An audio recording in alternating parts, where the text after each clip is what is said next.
ওনাকে মরহুমকে যখন রাখা হয়, শহীদ প্রেসিডেন্ট জিয়াউর রহমান সাহেবের সাথে যখন কবরে রাখা হয়, ওনাকে দেখে আমি আমি কোনো আমার ভাষা হারিয়ে ফেলেছি যে আমি কোন ভাষায় আপনাকে কিভাবে বলবো। কারণ দীর্ঘ অনেক বছর ওনার এই ফ্যামিলির সাথে আমি মসজিদে ইমাম হিসাবে ছিলাম। উনি যথেষ্ট সম্মান দিয়ে আমাকে কথা বলেছেন একজন কোরআনের হাফেজ হিসাবে। আমি অনুভূতির কথা আমি শেষ করতে পারবো না। আমি ওনাকে, উনি যখন অসুস্থ হয়ে এবার করে লাস্টে যায়, তো আমি আল্লাহর কাছে শুকরিয়া, আমি ওনাকে সালাম দিতে পারছি। উনি সুস্থ অবস্থায় আমার সালামটা গ্রহণ করেছেন, ওয়ালাইকুম সালাম বলেছে।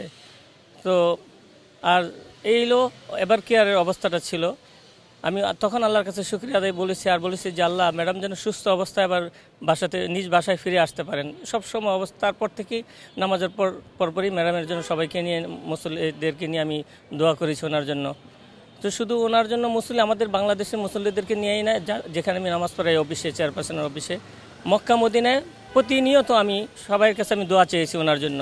তো সবাই ওনার জন্য দোয়া করেছে। ওনারা মানে বাংলাদেশের ওনাকে যারা চিনে, এমন এমন মানুষ আমাকে বলেছে যে ভাই আজকে রোজা রেখেছি, আজকে সদকা করেছি, আমার বাসায় ছিল মুরগি ছিল, এগুলো দান করেছি। আমি ওনার অনুভূতি শেষ করতে পারবো না বলে ভাই। আর সর্বশেষ যেটা আপনি দেখেছেন যে ওনাকে মরহুমকে যখন রাখা হয়, শহীদ প্রেসিডেন্ট জিয়াউর রহমান সাহেবের সাথে যখন কবরে রাখা হয়, ওনাকে দেখে আমি আমি কোনো আমার ভাষা হারিয়ে ফেলেছি যে আমি কোন ভাষায় আপনাকে কিভাবে বলবো। কারণ দীর্ঘ অনেক বছর ওনার এই ফ্যামিলির সাথে আমি মসজিদে ইমাম হিসাবে ছিলাম। উনি যথেষ্ট সম্মান দিয়ে আমাকে কথা বলেছেন একজন কোরআনের হাফেজ হিসাবে।